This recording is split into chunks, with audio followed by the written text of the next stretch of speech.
Queridos, Shalom, Adonai Yeshua, Alehem, alegria retornarmos para mais uma aula do nosso curso teológico especializado em liderança cristã. E o Instituto Bíblico Teológico Manancial é avançando, né? Feliz, algumas conquistas. Estamos lutando aí para melhorar a qualidade das nossas gravações, tanto áudio quanto vídeo. Em breve conseguiremos este intento. E o BT vai avançando. Graças a Deus, estamos ampliando aí as nossas modalidades de curso, se estendendo tanto já presencial, com núcleos em igrejas, quanto através do sistema online, EAD, à distância, né? E agora também com o nosso site aí já disponível, e daqui a pouco a gente vai ter uma abrangência maior, uma forma mais de levar conhecimento. Queridos, permita-me orar com vocês. Nós vamos iniciar esta aula de número 16. Eterno de Israel, thank you, Lord, for your presence in the class. Obrigado por tua presença na classe, na aula. Obrigado por tua presença nas nossas vidas. Obrigado, Senhor. Obrigado. O intuito do IBT Manancial é este, é trazer a tua presença na vida do aluno, não só durante a aula, mas na vida diária. Que esta aula, uma vez mais, o Senhor nos confronte. Faça-nos olhar para o espelho, ver as nossas debilidades, as nossas deficiências e ver o Senhor como o maior exemplo de liderança. Abençoa cada um dos meus irmãos. Pai, o meu coração é que através deste curso possamos ouvir testemunhos de histórias de liderança que foram mudadas, e creio que o Senhor é poderoso para fazer. Abençoa-nos. In Jesus' name, no nome de Jesus. Amém. Maravilha. Aula de número 16, e vamos para mais uma aula, né? Confrontante, mas vai dar certo. Na última aula, nós falamos de 10 bem-aventuranças de um líder. E hoje, já que nós falamos de líderes bem-aventurados, falamos de Jesus, o exemplo de liderança, o maior exemplo de liderança. Falamos de liderança baseada em Jesus Cristo. Já falamos bastante sobre temperamento, né? Ainda que não falamos de uma forma incisiva sobre caráter, que em breve falaremos. Acredito que na próxima aula já começamos a tratar deste assunto. Mas muita gente já conversou comigo e disse assim: pastor, eu pensava que era uma coisa e é outra, né? E tem gente que pensava que era líder, né? Descobriu que era chefe. E outros pensavam que eram líderes e viu que não estava sendo líder coisa nenhuma. Mas existem pessoas que se acham líderes, se dizem líderes, são intituladas líderes, mas são medíocres. Medíocres. E eu quero falar nesta aula hoje sobre o princípio dos líderes medíocres. Eu estou te passando a receita de como fazer as coisas dar certo. Entende? Só que agora eu vou te passar a receita de como fazer as coisas dar errado. É só você fazer diferente. Ou talvez você vai dizer: ih, rapaz, isso aí está sendo, eu estou liderando desse jeito. Ou eu estou trabalhando com o meu líder que me lidera, está sendo desse jeito. Pois é. Aí, liderança medíocre. Liderança medíocre. Então, se você se identificar, é possível mudar. Tá bom? É ruim quando identifica isso nos outros, né? Mas é possível mudar. Queridos, vamos, nesse momento nós vamos à nossa aula de número 16, e falando desse princípios de líderes medíocres. Princípios de líderes medíocres. E com certeza essa questão de líderes medíocres, né, é um assunto um tanto confrontador, mas nós temos que avançar, nós vamos ter que analisar, nós vamos ter que estudar, e eu espero que esta aula de hoje, que estamos estudando agora, possa ser um divisor de águas na sua vida, um divisor de águas no seu ministério. Tá bom? Então, primeiro princípio de líderes medíocres. Esse primeiro princípio de líderes medíocres, número 1, ele tem que estar sempre certo. Sempre certo. Você conhece aquela pessoa? Na verdade, ninguém quer perder, né, irmão? E perder não é legal. Mas não é a questão de perder ou ganhar. Me deu vontade de falar que nem a Dilma. Nem quem ganhar e nem quem perder. Ninguém vai ganhar, nem vai perder. Vai todo mundo perder. Esse... Mas tem líder que ele não sabe nem o que ele está falando, entendeu? Se alguém vai ganhar, se alguém vai perder, quem vai ganhar, quem vai perder, vai todo mundo perder. Ele não sabe nem o que está falando, mas ele acha que ele vai estar certo. Não importa o que aconteça, ele está por cima da carne seca. Então, é o primeiro princípio de um líder medíocre. É achar que líderes não erram. Você entendeu? O primeiro princípio dos líderes medíocres é achar que só porque ele é líder, não importa o que ele faça, ele está certo. Líderes não erram. Tem que estar sempre certos. Ou seja, eles precisam sempre ganhar as discussões. Eles precisam sempre ganhar as discussões. Forçar as pessoas a concordarem com elas, fazer tudo do seu jeito, né? Seu ego nunca permite que eles aceitem que estão errados ou que cometeram um erro. Isso acaba destruindo qualquer possibilidade de criatividade ou inovação dentro da equipe. Entende? Mesmo quando, ainda que pessoas subordinadas, mas querendo o bem do projeto, o bem da instituição. Então essas pessoas elas começam a querer argumentar, porque elas estão certas, elas estão com a razão e elas estão exercendo determinadas funções, elas querem argumentar com o seu líder. E às vezes quando isso é publicamente, numa reunião, aí o infeliz pega e viu que realmente ela está com a razão, ela está certa. Só que ele quer fazer um rodeio de uma argumentação ainda com um discurso que mesmo ele estando errado, mas ele ainda quer ganhar o crédito, porque o outro realmente estava certo na discussão e é uma situação difícil. São pessoas que nunca gostam de dar o crédito a outras pessoas. Tem líderes que eles pensam que se admitirem, irmãos, eu errei, eles pensam que isso vai desmontar toda a estrutura deles como líderes. E líderes também erram.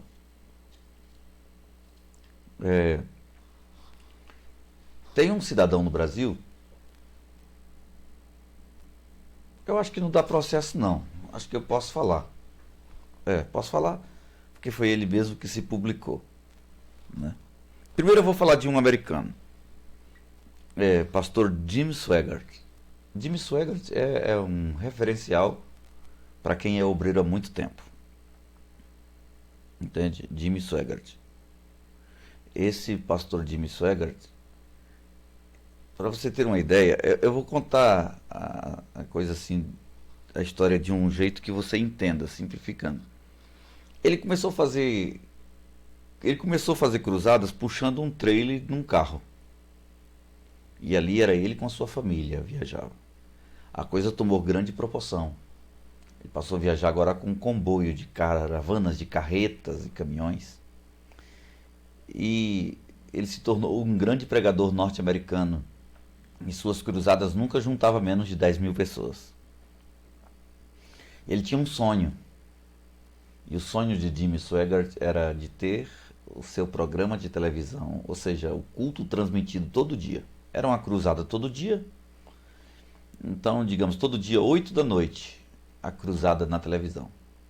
Aí ele foi nos grandes canais de televisão. Digamos, se fosse aqui no Brasil, ele teria ido em Globo, SBT, Record e Band. Ele foi nos grandes canais. Todos bateram a porta na cara dele, não tem como. E ninguém abraçou o projeto, mesmo ele se oferecendo para pagar, ninguém quis. Ele não desistiu, Jim Swaggart foi num outro canal. Foi num canal pequeno. Digamos, se fosse aqui no Brasil, ele teria ido numa MTV, numa Rede TV, num canalzinho bem pequenininho. E lá esse canal de televisão pequeno abraçou o projeto. E pasmem, pastor Jim Swaggart colocou o seu programa em TV nacional. E era um canal que não tinha audiência. Sabe o que aconteceu? As cruzadas, os cultos do pastor Jimmy Swaggart, naquele horário nobre de 8 da noite, seria horário de novela, né? De jornal, passou a ser o programa mais ouvido da nação. Quando ele derrubou a audiência das grandes emissoras, e a pequenininha estava lá no topo do Ibope, as grandes começaram a correr atrás dele. Por que o senhor não coloca o programa com a gente? Temos uma qualidade melhor, projeção de imagem, temos experiência. Ele disse, não, mas eu procurei vocês e vocês não quiseram. Vocês nunca me abraçaram. Aquela televisão é uma televisão pequena. Era pobre, mas foi quem abraçou meu projeto. Eu vou honrar eles. Tudo que eu preciso, eles me oferecem. Fica tranquilo, vou continuar lá. E como ele não quis fechar com os grandes canais de televisão, sabe o que aconteceu? Era um homem que tinha uma estrutura diferente. Todos os dias no hotel, carro levando daqui para lá, cruzada, com 80 mil pessoas esperando todos os dias. Coisa grande. O que aconteceu que foi um dia ele entrou dentro de um carro. Quando ele entrou dentro de uma limusine, havia uma prostituta paga lhe esperando. E dentro daquele carro mais espaçoso, ela começou a seduzir. E o pastor que pregava para multidões todos os dias começou a se esquivar, mas ela começou de forma mais incisiva a assediá-lo e ele cedeu ao beijo. Pasmem, era contratada, aquilo estava sendo transmitido 9h30 da manhã no canal de televisão aberto para toda a nação americana, norte-americana.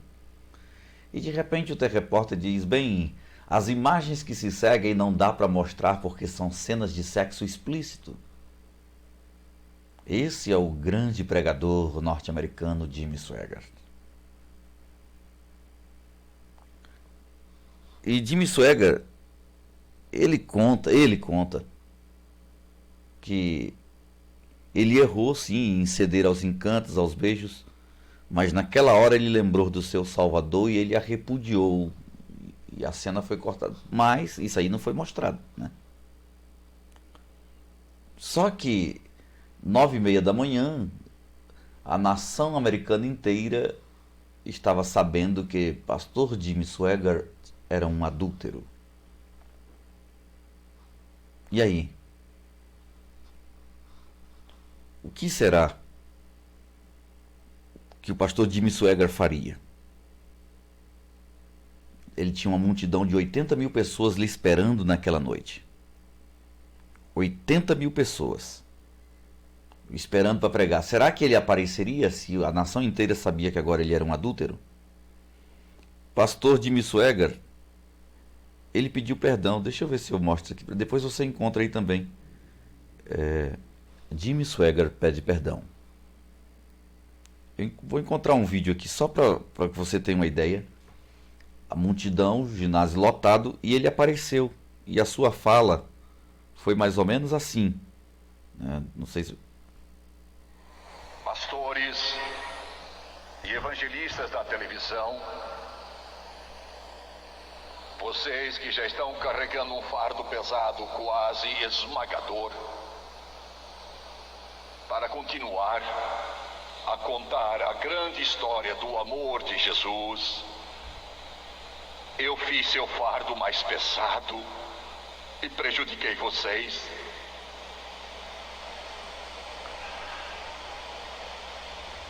Por favor, perdoem-me por pecar contra vocês. E as centenas de milhões para quem preguei em mais de 100 países ao redor do mundo. E eu olhei para as câmeras e tantos de vocês com o coração tão pesado, precisando de ajuda, recorreram ao ministro do Evangelho como um portador de luz. Vocês a quem talvez a grande maioria eu nunca possa ver, a não ser pela fé. Eu pequei contra vocês e eu rogo, perdoe-me. E acima de tudo, ao meu Senhor e meu Salvador, meu Redentor, aquele a quem eu sirvo, a quem eu amo e adoro, eu me curvo aos seus pés. Ele que me salvou e me lavou e me purificou. Eu pequei contra ti, meu Senhor.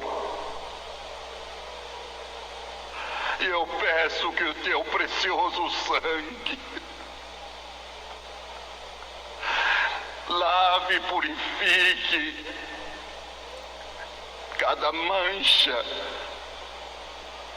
até que esteja no mar do esquecimento de Deus, para nunca mais ser lembrado contra mim novamente. Então, é emocionante. Esse é o pastor Jimmy Swaggart. Nunca parou de pregar. Claro que a sua imagem foi abalada. Essas imagens a televisão que o difamou não mostrou. Então a opinião da nação foi dividida. Mas a multidão, onde estava programada a cruzada naquela noite, Jimmy Swaggart apareceu. E mesmo não tendo consumado o ato de adultério, segundo ele, né? A televisão disse que consumou e que não dava para mostrar essas cenas e tirou do ar. Mas mesmo assim, o pastor Jimmy Swaggart, mesmo segundo ele não tendo consumado, mas foi o que propagaram dele. Ele foi lá publicamente e reconheceu que estava errado. Me perdoe por pecar contra vocês, pecar contra Deus, e vocês ouviram. E ele, de uma forma, trazendo um discurso cristocêntrico, reconhecendo a falibilidade e a desgraça humana, mas reconhecendo o poder perdoador de Deus, ele se expõe publicamente e pede perdão diante das câmeras. Nós temos um outro líder brasileiro, que quem é pregador antigo sabe do que eu estou falando. Da década de 90 estava no auge. Posso falar, pastor Caio Fábio. Caio Fábio. Caio Fábio foi um evangelista brilhante no Brasil. Do jeito que eu estou fazendo com o IBT Manancial, o Instituto Bíblico Teológico Manancial, eu estou abrindo núcleos assim, ó, de teologia. Por exemplo, só um exemplo, pastor Paulo Barbosa, lá em Lins, São Paulo. Ele é pastor de uma igreja. Ele ajuntou os irmãos, fez as inscrições, todo mundo pagou sua inscrição, pagam a mensalidade. Montamos um grupo fechado no Facebook e um grupo no WhatsApp. O que eu faço? Eu envio a matéria, o livro. Por exemplo, o curso básico é 1 ano de duração, então são 12 livros. Eu envio um livro por mês no WhatsApp. Estes irmãos lá imprimem e fazem o seu livro de estudo. A aula é toda quarta-feira, eles vêm para a igreja, o pastor faz a oração, canta o louvor, lê uma palavra, faz a oração. É um culto de ensino, mas ao mesmo tempo é a aula de teologia, para quem é matriculado, né? E quem não é matriculado pode assistir, porque a igreja está aberta. Aí, agora vamos ouvir, irmãos, o estudo da palavra de Deus, pastor Salmo Nobre. E me coloca na tela, do jeito que eu estou dando aula para você aqui agora, ele pega a aula e põe na tela. Só que lá é o curso teológico, não esse curso de liderança.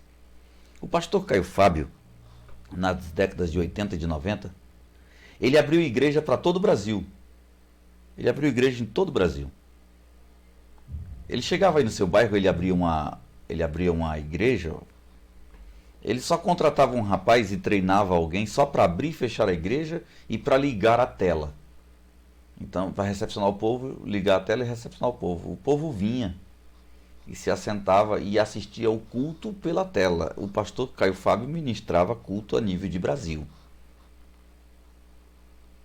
Que brilhante trabalho. Na década de 90, que brilhante pregador era o pastor Caio Fábio. Aí, ele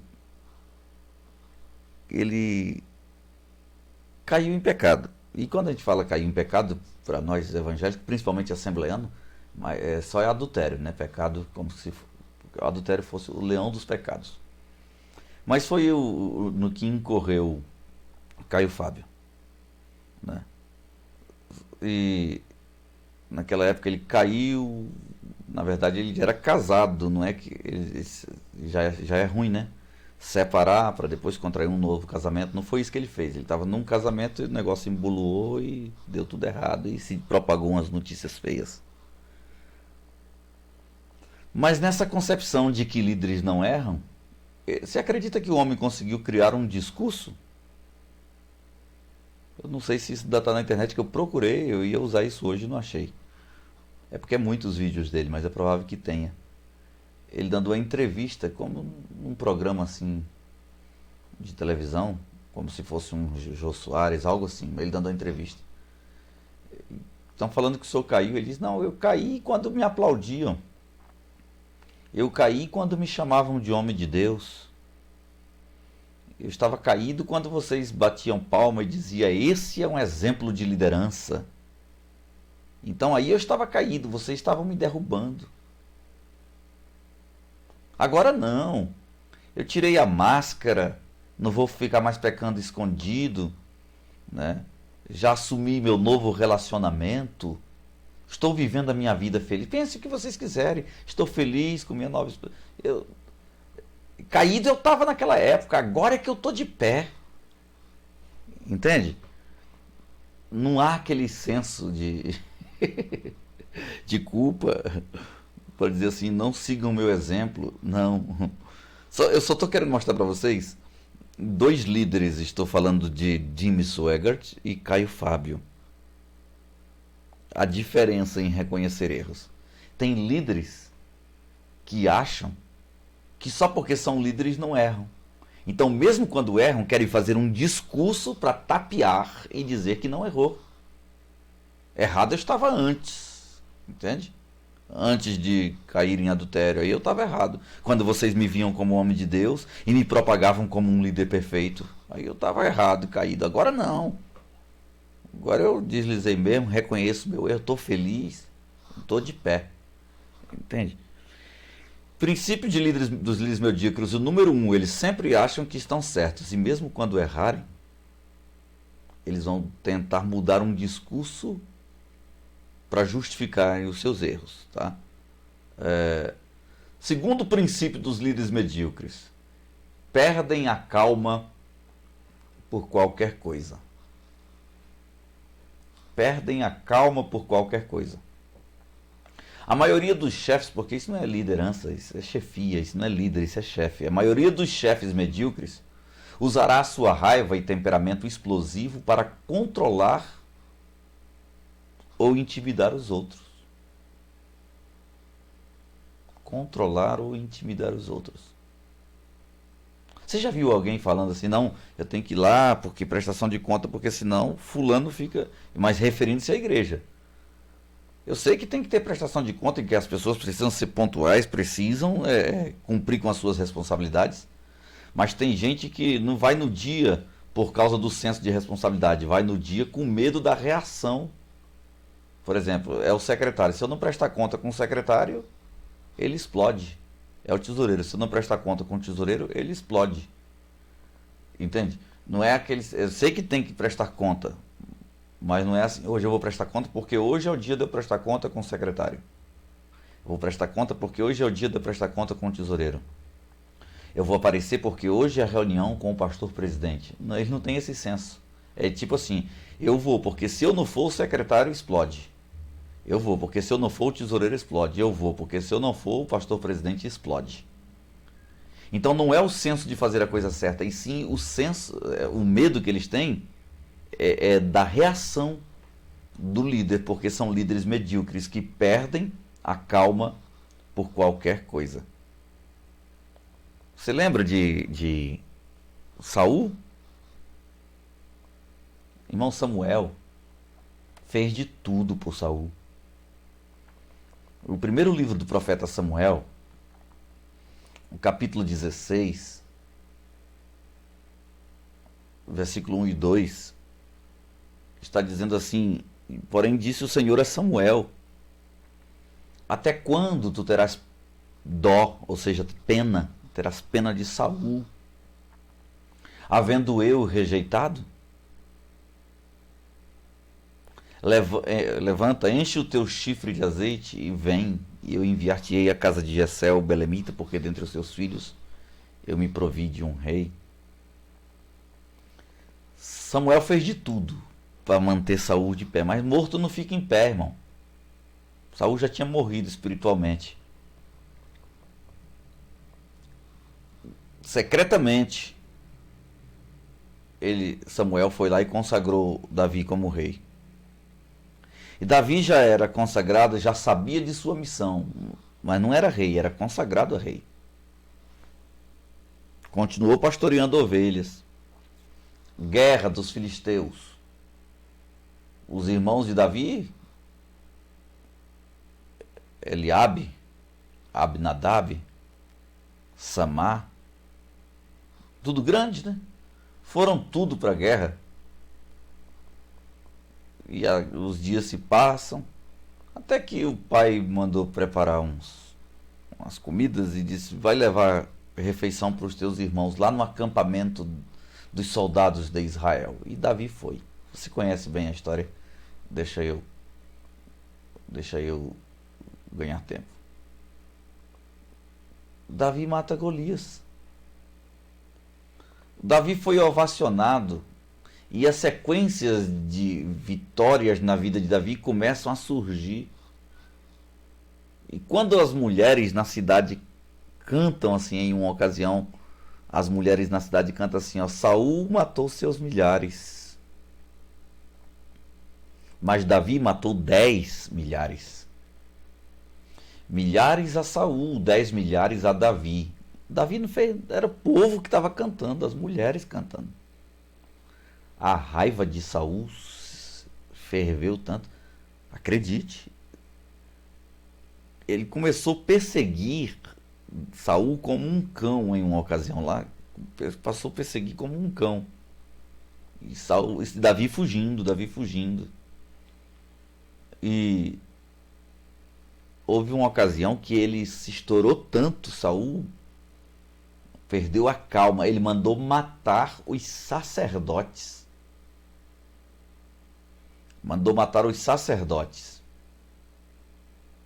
Que eram favoráveis a Davi.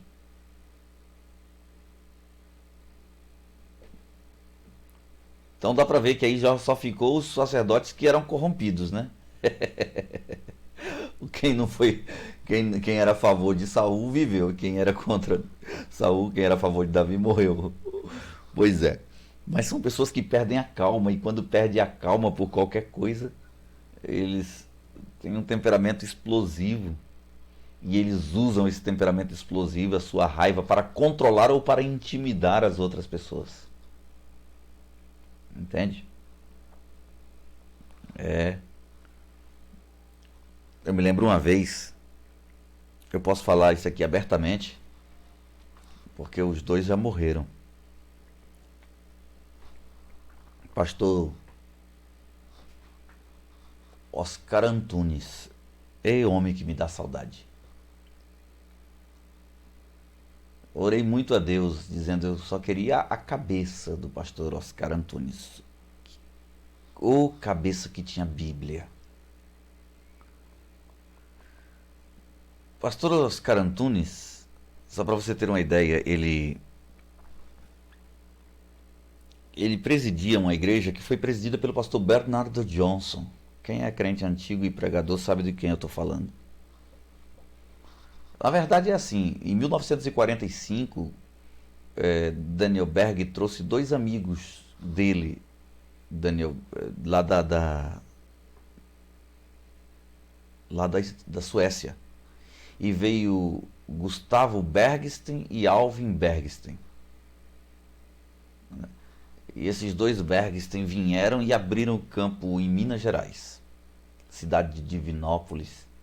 Começaram a comprar terreno e abrir igreja, e criou a Assembleia de Deus Campo de Divinópolis. E ali abrangia 42 cidades. Eu fui secretário de missão daquele campo. Os anos se passaram, de Alvin Bergsten, Gustavo Bergsten veio para Bernardo Johnson, depois veio o pastor Marinho e depois o pastor Oscar. E igreja muito rica, muito grande. Pra você ter ideia, os templos feitos de mármore e granito. Mas uma ocasião o pastor Oscar tirou umas férias e viajou para Camboriú para ficar 2 semanas lá. O vice-presidente que ele tinha foi consagrado por ele a diácono, foi consagrado a presbítero, foi consagrado por ele a evangelista, foi consagrado por ele a pastor. E ele, o pastor Oscar, no ouvido dos demais obreiros, que eram 600 pastores no campo, se você me ajudar, vota em fulano, vou falar até o nome, vota no João Batista, morreu os 2 já, vota no João Batista para ser meu vice-presidente. E o povo votou. Quando o pastor Oscar foi de férias, o João Batista juntou o povo, disse: irmãos, vocês sabem que eu sou da mesa do pastor Oscar. Eu sou como se eu fosse filho do pastor Oscar Antunes. Sou de dentro da casa dele. Mas é o fato de eu estar dentro da casa dele é que eu conheço os erros. O pastor Oscar tem roubado a igreja. Tem metido a mão na igreja. E tem muitos templos aqui, vocês são pastores e nem sabem, que a igreja de vocês está para ser tomada pelo banco. Tomada pelo banco. Porque o pastor tomou dinheiro para usar ao seu bel prazer, tomou dinheiro emprestado e deu escrituras dos templos como garantia. Aí os pastores: eu quero saber quais são esses templos. Aí ele começou a falar: vocês, Itaúna, Lagoa da Prata, Sete Lagoas, não sei mais aonde, papapá, Carmo do Cajuru, Oliveira. E começou a falar as cidades. Os pastores pularam. Calma, gente, nós estamos numa reunião, estamos para resolver. A qualquer momento, esses templos que estão em penhora serão tomados. E a minha proposta, eu respeito o pastor Oscar, mas a minha proposta é que a gente afaste o pastor Oscar. Vamos afastar por um tempo. Se eu assumir a presidência aí, nos 3, 4 meses eu consigo resolver tudo isso. E aí a gente devolve ao pastor Oscar. E quantos dos irmãos concordam de nós afastarmos o pastor Oscar provisoriamente? Aí a maioria levantou a mão. Não, quem concorda, eu preciso que vocês assinem essa ata aqui, ó. E já tinha uma ata pronta. E o povo fez fila, meteu a caneta e assinou. Só que a ata não era uma ata.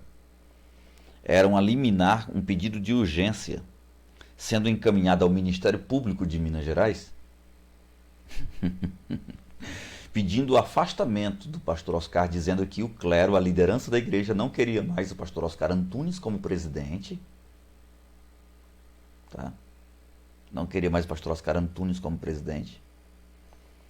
Que o povo estava afastando ele por improbidade administrativa, por roubo. E o pastor viajando de férias, sem saber de nada. Foi assinado ali no mesmo dia, levaram essa ata, deram entrada um advogado, protocolou, deu entrada no Ministério Público.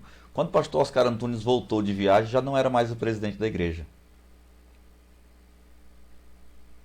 E ele foi afastado por ordem judicial até que provasse o contrário. E esse provar o contrário demorou só 8 meses. O endemoniado tomando conta da igreja. 8 meses. Bom, ele ia lá assim, ó. Ele ia visitar uma igreja, pegava as igrejas grandes, as sedes. Aí ele ia lá com um papelzinho assim, ó, enrolado na mão. Quem de vocês aqui é dizimista há mais de um ano? E o povo levantava a mão. Quem de vocês aqui é dizimista já há mais de 5 anos? Diminuía o número, mas muitos levantavam a mão. Quem de vocês aqui é dizimista há 10 anos? Diminuiu, mas muito. Há 15 anos. Quem é dizimista há 20 anos? Há 30 anos. Até que ficava só 1, 2 de mão levantada. Pois é, você sabia que essa igreja onde você dizima, onde você toma a sua santa ceia, esse banco onde você senta para adorar a Deus, você sabia que ia ser leiloado? Isso aqui ia virar casa de prostituição, ia virar bar, boate. Porque o pastor presidente, antes de nós, tomou dinheiro emprestado e deu o templo como garantia. Mas essa igreja não é minha, de João Batista. Essa igreja não é de Oscar Antunes. Nós conseguimos, graças a Deus, pagar a hipoteca e rever o documento. E essa igreja não será leiloada, porque essa igreja não é do pastor Oscar, essa igreja não é de João Batista, essa igreja é do Senhor Jesus. Xarabacarabacaia. E o povo ia para a loucura. E o endemoniado sapateava.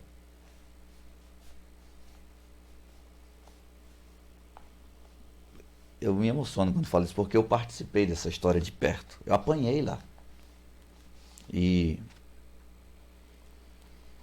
esse pastor, ele fazia assim, ó. Ele visitou as 42 cidades. Você está comigo ou está com o pastor Oscar? Os camaradas dissessem assim, pastor, eu estou com o senhor, pastor João Batista. Então você continua, você é dirigente da igreja. Os camaradas falassem, não, eu não concordo com o que você fez, eu estou com o pastor Oscar Antunes. Ele arrancava o camarada e colocava outro, ele era o presidente. Se o camarada falasse assim, não, eu nem estou contigo, nem estou com o pastor Oscar, eu estou com quem for presidente, do mesmo jeito. Ele tirava, você para mim não serve, ou você está comigo ou você não está comigo, ele tirava. E acredite, nessa época ele consagrou 12 pistoleiros a pastor. 12 pistoleiros a pastor. Tem gente que não entende isso, porque nessa época eu participei de grandes revoltas lá, que a ação judicial saiu. Quando a ação judicial saiu, para o pastor Oscar assumir a igreja novamente, porque ele provou a inocência, e o pastor Oscar foi para assumir a igreja. Quando chegou para assumir a igreja, quando o pastor Oscar chegou para assumir a igreja, sabe o que aconteceu? O povo, o João Batista ficou de pé e começou a gritar assim, ó. A igreja não lhe quer, a igreja não lhe quer, a igreja não lhe quer. O João Batista gritou isso, os pau-mandados ficou de pé e começou a gritar, a igreja não lhe quer, e muitos, Maria vai com as outras, começaram, a igreja não lhe quer. O pastor Oscar saiu com a vergonha dali. No outro dia ele foi lá, procurou o juiz da cidade e disse, olha, o senhor me deu causa ganha para eu reassumir a igreja, mas eu nunca passei tão vergonha na minha vida. Foi um coro, a igreja inteira, cantando a igreja não me quer. Eu vim aqui entregar a presidência. Mas por que o povo não lhe quer? Ah, ele ficou lá 8 meses, ele falou muito mal de mim, fez a cabeça do povo. O juiz ficou com raiva e disse assim, não, quem afastou o senhor da presidência foi a justiça. E quem está lhe devolvendo a presidência é a justiça. Aí pegou e mandou 2 oficiais de justiça e uma comitiva de soldados da PM. Foram lá, na abertura de um congresso, na sexta-feira. Congresso andando, a polícia entrou no meio, o oficial de justiça foi até o púlpito, pegou o microfone de quem estava me dirigindo o culto e disse, ninguém se mexe. Nós viemos aqui para manter a ordem. Ninguém entra, ninguém sai, todos parados no seu lugar. E quem desobedecer a ordem judicial, está decretado voz de prisão. Todo mundo ficou quieto. O oficial de justiça explicou, olha, o seu Oscar Antunes foi afastado por ordem judicial. E ele está sendo empossado novamente por ordem judicial. Mas ele veio aqui tomar posse ontem e vocês cantaram num coro só dizendo a igreja não lhe quer. Vocês têm direito de não querer ele. É só vocês saírem, procurem uma outra igreja para vocês congregarem. Vocês são cidadãos livres, vocês podem abrir uma outra igreja para vocês, registrem um outro ministério. Mas esse ministério aqui, de fato e de direito, no papel, ele é o presidente e ele está sendo empossado. Aí, então, vamos manter a calma. Quem não quer a presença do pastor Oscar como pastor, por favor, se retira. Na hora, o João Batista catou sua malinha, saiu. Quando ele saiu, saiu vários obreiros do púlpito e a maioria saíram. E ficou uma minoria dentro da igreja. Uns que estavam orando para Deus entrar com intervenção e outros ficaram ali de curiosidade. O pastor reassumiu o templo vazio. Acredite, João Batista, esse já foi. Pro céu ou pro inferno, não sei, Deus sabe.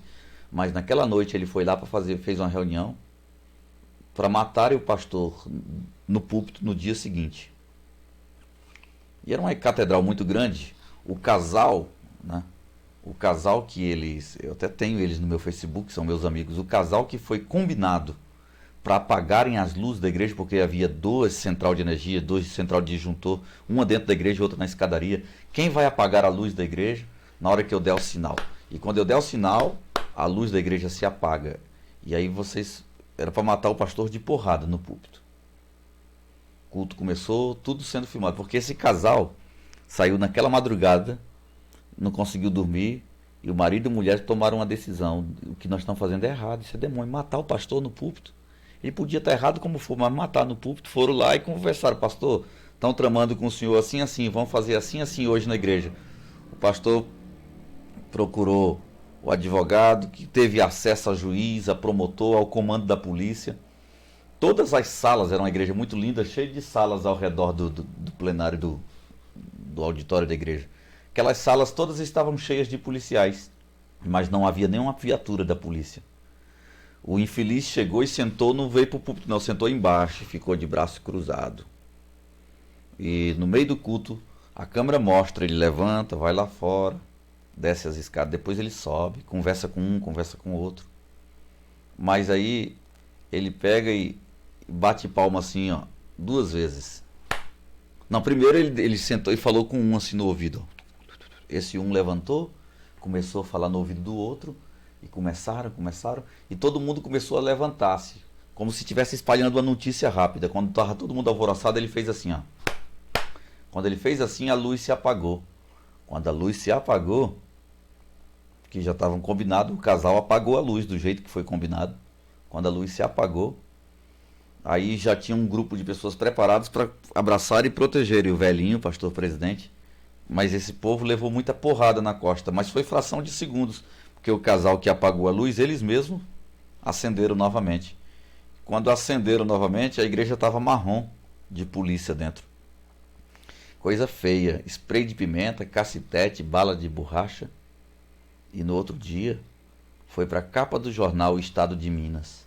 Quebra-pau na Assembleia de Deus em Divinópolis. E naquele dia foram 17 pastores presos. Quanto escândalo, né? Em nome da igreja.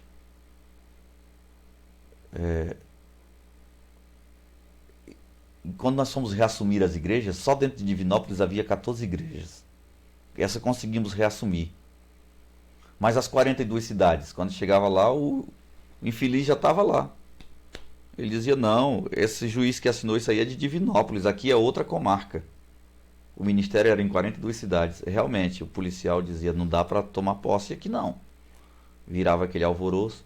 Aí teria que entrar com 42 processos paralelos? Não, até que entrou com um processo unificado. Os desembargadores, 3 desembargadores de Minas assinaram que aquela precatória podia ser itinerante e que ele podia assumir a igreja das 42 cidades. Mas até isso aí já foram quase 2 anos de briga. Entende? Acredite, morreu gente nessa história. Morreu gente. Morreu o pastor Oscar, velhinho, de tanta angústia, a paralisia renal que ele deu. O outro não, o outro foi Deus que matou. Isso aí eu falo sem sombra de dúvida, né? Foi Deus que matou. Mas tem pessoas que eles usam o seu temperamento explosivo para controlar e para intimidar outras pessoas. Ou você está comigo ou você não está. Se você não está comigo, eu te arranco, entende? E infelizmente as coisas é grave. Esses assuntos é propício nós tratarmos em curso de liderança. Em outro curso nós não podemos falar isso. O assunto que nós estamos é liderança. E porque nós estamos falando de liderança cristã, alguém esperaria ouvir só coisas boas. Existe tanta maçã podre no meio dessa caixa que só Jesus para nos dar graça. Só Jesus para nos dar graça. Existem muitos ministérios na atualidade corrompidos, como o ministério de Anás e Caifás. Terceiro princípio dos líderes medíocres: eles externam seus problemas jogando a culpa nos outros. Entende? Ele acha que o problema dele é culpa de fulano, é de cicrano. E ao fazer isso, ao invés de ajudar a resolver o problema e evitar que ele ocorra novamente, só consegue aumentar os ressentimentos, as desmotivações dentro da equipe. Então, como líder, nós temos que perder essa prática de ficar culpando os outros. É culpa sua. Aconteceu isso por causa de você. Por causa de... Não. Nós já falamos sobre isso. De sermos responsáveis. Reconhecermos nossas falhas, nossos erros. Vamos parar de pôr a culpa nos outros. Vocês me dão licença só um pouquinho, eu não quero parar a gravação.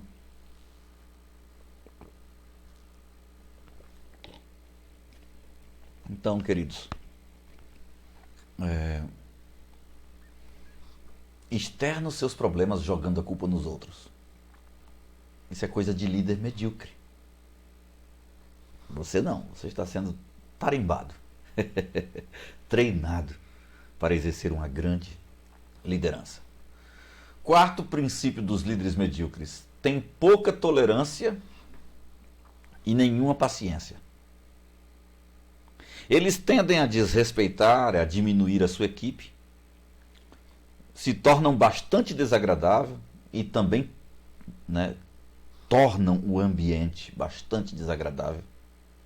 O ambiente de atividades, matando assim a paixão e a energia de todos.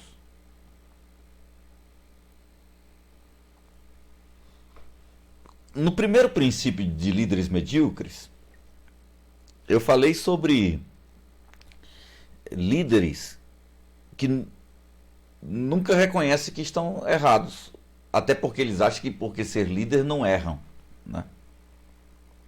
Ser líder não erram. Mas tem uns que, além de achar que nunca erram, o pior ainda, ninguém pode errar.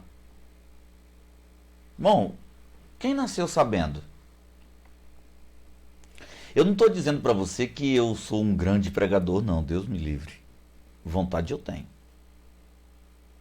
Mas você não sabe quantos erros eu já cometi em púlpito e em público. Ah, você não sabe quantos micos eu já paguei. Entende? Ninguém nasceu pregando. E você sabia que pregar, cantar, tocar, são dons, mas com habilidades que quanto mais a gente desempenha, melhor vamos desenvolver. Quanto menos praticarmos, menos habilidade temos. Por isso Paulo disse a Timóteo, desperta o dom que há em ti. Desperta o dom que há em ti. Despertar o dom. Então ninguém nasceu sabendo. Mas tem pessoas que parece que já nasceram sabendo. Não querem dar oportunidade para que outros aprendam. Não toleram que outros erram. E se a pessoa errar, meu Deus do céu. Existem pessoas que tentaram fazer alguma coisa para Deus, mas porque erraram, foram zombados, foram escarnecidos, ou mesmo violentados, escorraçados pela intolerância de líderes impacientes, e nunca mais eles querem tal coisa. Querem distância. Distância. Pouca tolerância, nenhuma paciência. Eu me lembro, eu tenho alguns casos, vem muitos na mente, não dá para contar todos, mas eu conheço alguém que cometeu um erro no púlpito, erro simples, e a forma como ele foi tratado fez com que ele se desviasse, saiu da igreja. Eu encontrei um outro que ele começou a pregar sobre Jacó e Esaú. Eu tinha treinado ele naquela tarde para ele pregar à noite. Ele começou a pregar sobre Jacó e Esaú. Porque Jacó era o querido da mamãe, Esaú, o querido do seu pai. Jacó pastoreava as ovelhas ao redor de casa. Esaú, caçador, homem valente. Jacó, Esaú, e foi pregando. E nesse Jacó e Esaú, por que Jacó, por que Esaú? Ele pegou e falou assim, por que Jacu? Ele falou, Jacu. Rapaz, e a igreja disparou na risada. A igreja disparou na risada. E esse rapaz não conseguia mais falar, ficou vermelho. E o povo começou a rir. Eu fui lá, o abracei, conversei com ele, conversei com a igreja. O povo riu, nós rimos juntos, se abraçamos. Ainda, irmãos, que todas as vezes que você olhar para eles, você se lembrar de Jacu, eu não quero que nunca vocês o chamem de Jacu. E nós ríamos, ele ria. Deu uma palavra e pedi que ele continuasse pregando, porque a mensagem estava boa. Ele continuou pregando. E hoje ele é um pregador.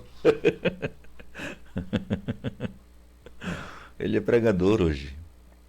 Pois é, Jacó e Esaú. Mas tem pessoas que não, eles acham que ninguém tem direito de errar. Entende?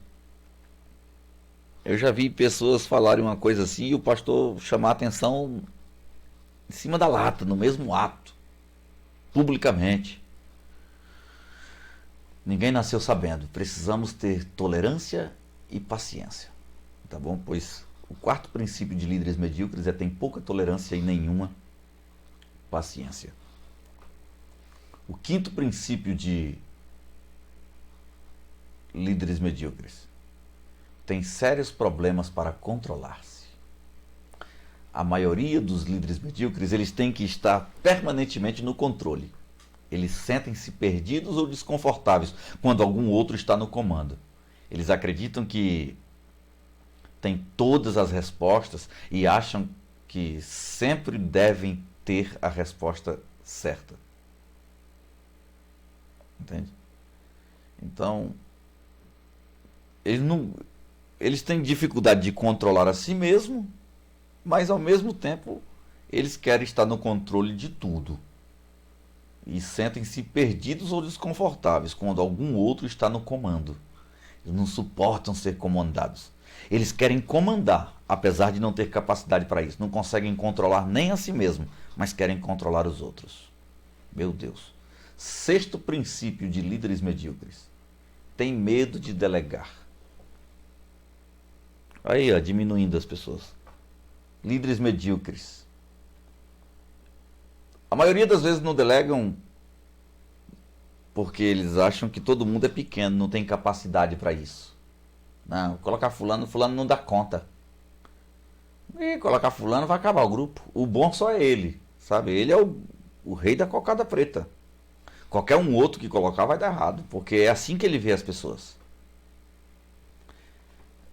Rodeiam-se de pessoas parecidas com eles na forma de pensar.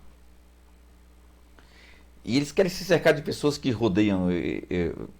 rodear-se de pessoas que parecem com eles na forma de pensar, na forma de acreditar, na forma de se comportar e até na forma de se vestir. Sim. Tem gente que diz, nossa, eu admiro esse tipo de liderança.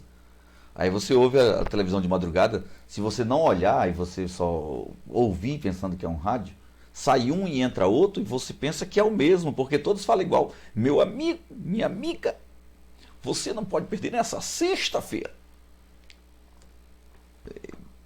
Todos falam igualzinho. Entende? Então, se cercar de pessoas que imitam o seu pensar, o acreditar, o comportar e até o vestir, o problema é que depois esses líderes tratam essas pessoas como se fossem seus escravos, sem cérebros. Ou seja, são meus imitadores. existe apenas para seguir as suas ordens e produzir os resultados adequados. Obviamente, isto acaba matando a liberdade de expressão e a diversidade e qualquer possibilidade de mudança. Aí mora o perigo, nesses ministérios onde todo mundo imita o líder, onde todo mundo quer falar igual ele, gesticular igual ele, vestir-se igual ele, entendeu? Eu até sempre digo, tenha muito cuidado quando a igreja leva muito a fotografia do seu líder.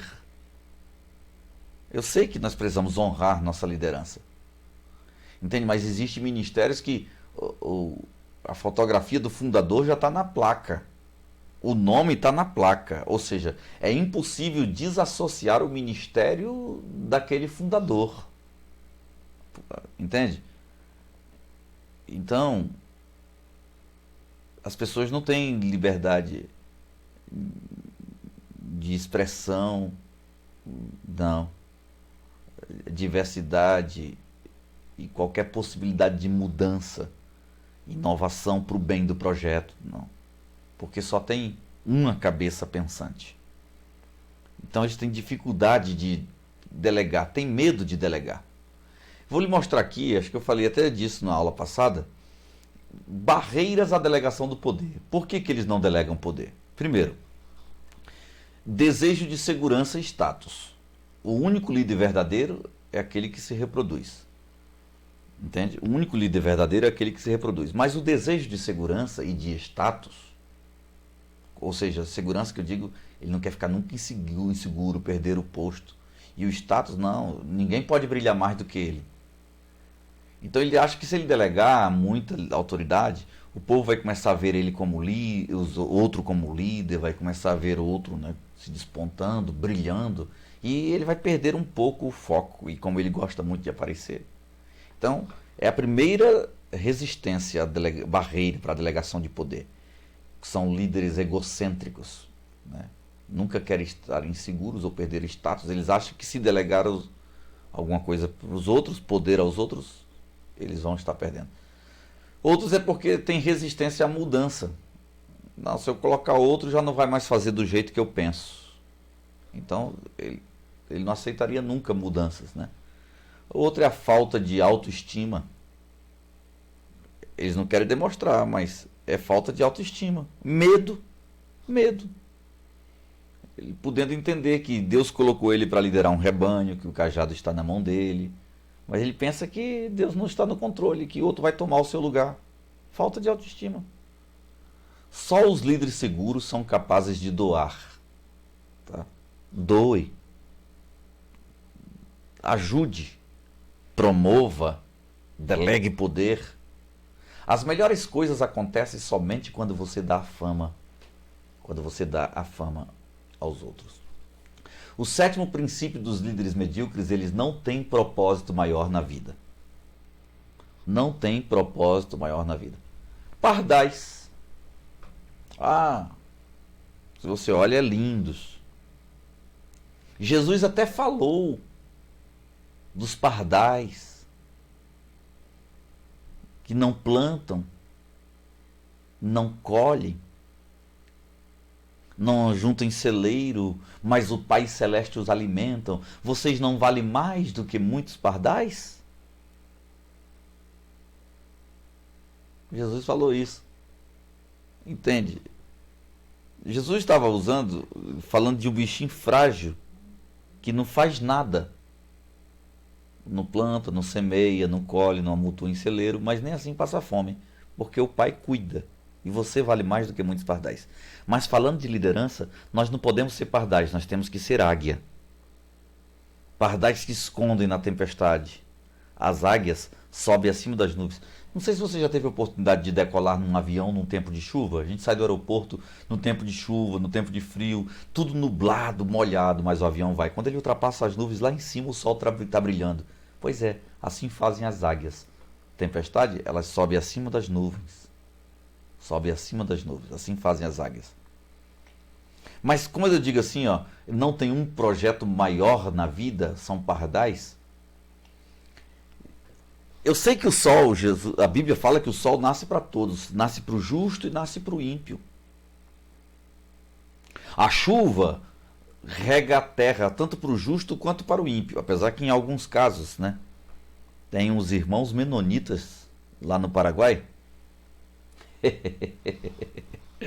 Eles estão prósperos no Chaco. E o Chaco não produzia nada, era que nem o Nordeste do Brasil, terra seca, árida. Os menonitas iam para lá, lavravam a terra, preparavam, colocavam a semente e dobravam o joelho e choravam e diziam: ó Deus do céu, eterno de Israel, nós fizemos o que estava ao nosso alcance, lavramos a terra, preparamos, semeamos a semente. E eles choram. Se o Senhor não mandar chuva, não fazer a semente germinar, se o Senhor não nos der uma buena cosecha, uma boa colheita, nós vamos perecer. Sabe o que Deus faz? Manda chuva. Aí muita gente, vou pro Paraguai, lá no Chaco, paraguaios mesmo dizendo, lá no Chaco, os menonitas estão plantando lá e estão colhendo soja. Aí foram para lá e plantavam. Os menonitas faziam o mesmo projeto, orava. Se você é crente para crer nisso, creia, se não. Eles oram. Deus manda a chuva. Sabe o meio da rua? Do meio da rua para cá chove, na terra do crente. Daqui para cá, na terra do ímpio, não chove. Deus faz. Então eu sei, isso é um caso específico, mas eu sei que a chuva vem para todos, o sol vem para todos. Mas Jesus mesmo disse que os pardais, eles não plantam, não colhem, não amontoam em celeiro. Entende? Mas o Pai o alimenta. O que Jesus estava dizendo é: vocês valem mais do que pardais, o Pai do céu vai sustentar vocês. Isso é um alento na solicitude pela vida. Mas como líder você não pode ter essa visão de pardal. Você precisa plantar. Você precisa colher. Você precisa amontoar em celeiro como líder. Lidere, projete. Tenha um propósito maior na vida. Sirva de exemplo para outras pessoas. Não seja pardal, por favor. Só porque Jesus usou o pardal, eu sei que o Senhor vai te sustentar, mas tenha projetos. Tá? Oitavo princípio dos líderes medíocres: não tem habilidade de reconhecer sinceramente. Não conhecem as pessoas pelo que elas são, somente pelo que produzem. Ao serem questionadas sobre o assunto, já que existem benefícios comprovados em cuidar do lado humano da equipe, os medíocres sentem-se altamente desconfortáveis, pois se são incompetentes em lidar com suas próprias emoções, imagine então com as emoções dos outros. Eles não têm nenhum escrúpulo para ferir, entende? Eles ferem com facilmente. Tem gente que destrói os seus sonhos sorrindo assim, olhando na sua cara. Eles não têm empatia. Eles não se preocupam com seus sonhos, com seus projetos. Eles querem saber dos sonhos, dos projetos dele. Os seus, dane-se. Então, para eles gritar com você, para eles desdenhar do seu projeto, para eles te porem para baixo, são medíocres. Eles não têm habilidade de reconhecer sinceramente as pessoas. A maioria dos líderes medíocres, eles se preocupam mais com as estatísticas do que com as pessoas. Eles cobram sem parar e perturbam o ambiente ao invés de estimular as pessoas. Por exemplo, tem uma igreja aí agora. Eu posso falar, né? Não dá processo, porque é público, né? É público. Vá numa igreja Deus e Amor para você ver atualmente. Eu estou falando dessa data. Nós estamos dia 7, essa aula eu estou gravando dia 7 de julho, tá? Perdão, 7 de agosto de 2020. Vá numa igreja Deus e Amor. A salva, eles desenvolveram um sistema de salva lacrada, que só a pessoa que vem recolher consegue abrir a salva. Me perdoe, eu estou falando da minha opinião. Eu acho que os dirigentes da igreja devem ser ladrão. Os obreiros que rodam a salva também roubam. Entende? Não tem capacidade de formar líderes. Me perdoe por eu citar o nome de uma igreja, estou falando do que eu vi, do que eu vejo. Tá? E não pense que eu sou macaco que anda de galho em galho, não. Eu sou apologeta. E até o dia que eu for na sua igreja, eu posso até não falar nada lá, mas pode ter certeza que eu vou aprender alguma coisa lá, boa ou ruim, mas eu vou aprender. Porque onde eu vou observando. Observo desde o porteiro na hora que eu entro. Você já percebeu isso? Pois é. A maioria dos líderes medíocres se preocupam mais com as estatísticas do que com as pessoas. Cobram sem parar e perturbam o ambiente ao invés de estimular pessoas.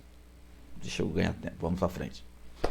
O nono princípio de líderes medíocres, eles têm baixíssima inteligência emocional. Ei, antes de eu ler tudo, nós precisamos ser maduros emocionalmente. Maturidade emocional. Vamos lá. Enquanto muitos medíocres têm níveis altos de inteligência e treinamento, com formação em universidade, famosas e muito conhecimento teórico, eles tendem também à pobreza nas qualidades pessoais, de personalidade, caráter, fundamentais para liderar e inspirar uma equipe. Este defeito acaba provocando reflexos em outras áreas, como, por exemplo, constantes mudanças no trabalhos e planos. Quando eu digo baixíssima inteligência, não estou falando de inteligência intelectual, estou falando de inteligência emocional. É o que eu falei na aula passada, que alguém até talvez me ignorou por minha linguagem, por me referir a líderes e pastores usando a expressão burrão, né? Burrão. Não estou me referindo a pessoas que estudam. Não. Eu conheço pessoas que têm ética, moral, comportamental, emocional e são semi-analfabetos. Conheço pessoas que só leem a Bíblia, não conseguem ler outra coisa, porque aprenderam a ler na Bíblia, não tem estudo, mas se comportam como excelentes líderes na liderança cristã. Agora tem outros que porque ganhou um canudo de uma faculdade, aí ele acha que ele é melhor do que todos os outros. Ele até desdenha dos que são menores. Sabe? Mas eu estou falando de inteligência, não é do estudo secular, e estou falando de baixíssima inteligência emocional. Não são maduros emocionalmente, são imaturos, são meninos. Não amadureceram emocionalmente. Não amadureceram emocionalmente. Sabe? E é um problema quando a pessoa é pobre nesse sentido. Você quer ver uma coisa? Isso não tem a ver com estudo, isso tem a ver com cabeça, com emoção. Você dê R$2.000 para uma pessoa madura emocionalmente. Ela vai utilizar bem e vai tentar, de alguma forma, que aqueles R$2.000 renda alguma coisa.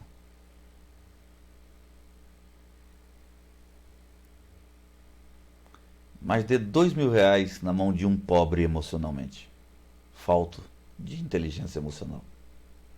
Ele vai voltar com um celular novo. Ele volta com um celular novo. Você dá R$40 na mão de alguém que não é curado emocionalmente, ele vai e gasta tudo com crack e cocaína. Mas conhece o KFC?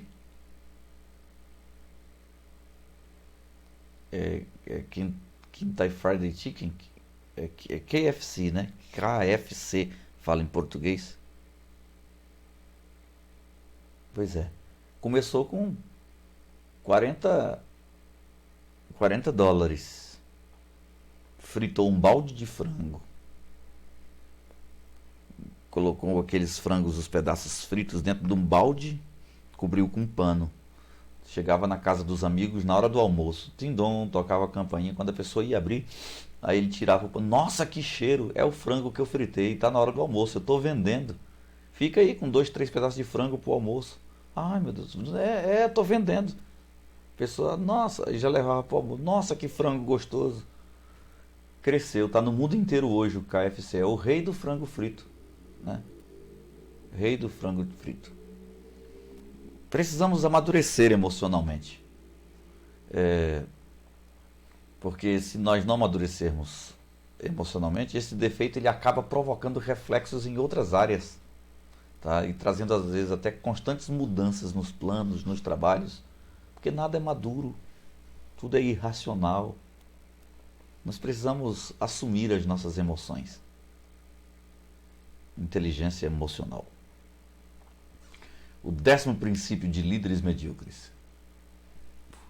Eles não têm autenticidade e honestidade. Autenticidade e honestidade. Estou falando de alguém que está falando uma coisa ali, mas está cruzando o dedinho aqui atrás. É aquele que fala assim para você, vai agora não. Mas a mente está dizendo assim, graças a Deus que já está indo, né? Fica mais um pouco, irmão, mas a mente está dizendo, Deus me livre, Deus me livre, Deus me livre. Ele não tem autenticidade e honestidade. Ele acha que pode enganar o público com pequenas mentiras.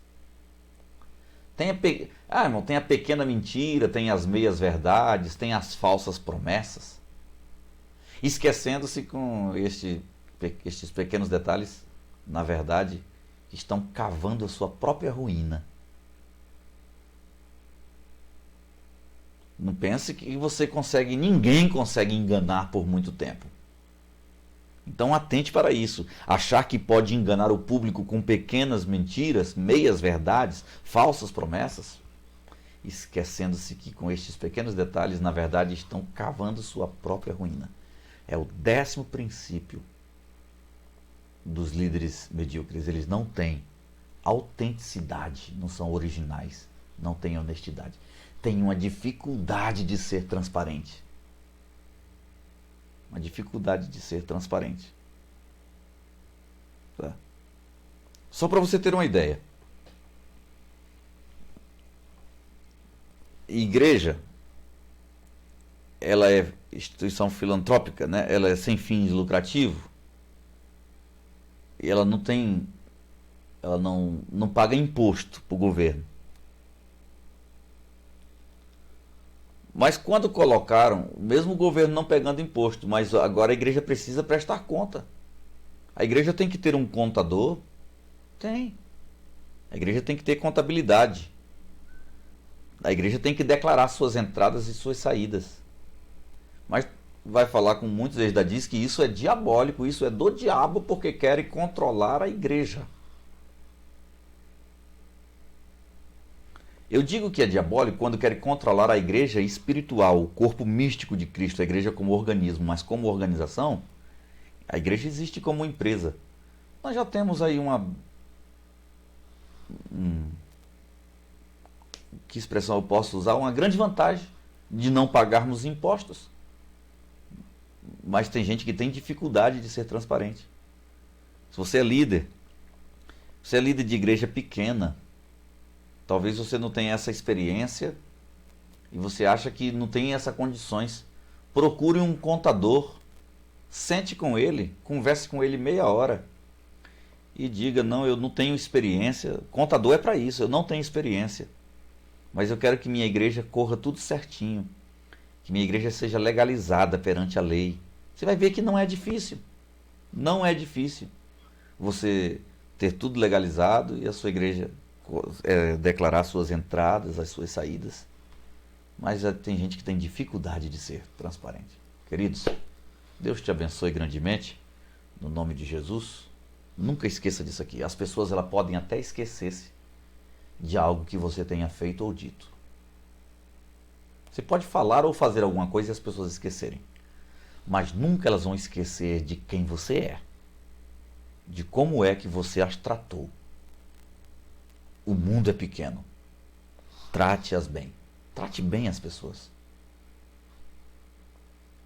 Porque a terra gira. E a gente pode precisar de esse alguém no futuro. Nunca pise em ninguém. Que o Eterno te abençoe muito no nome de Jesus Cristo. Fique na paz.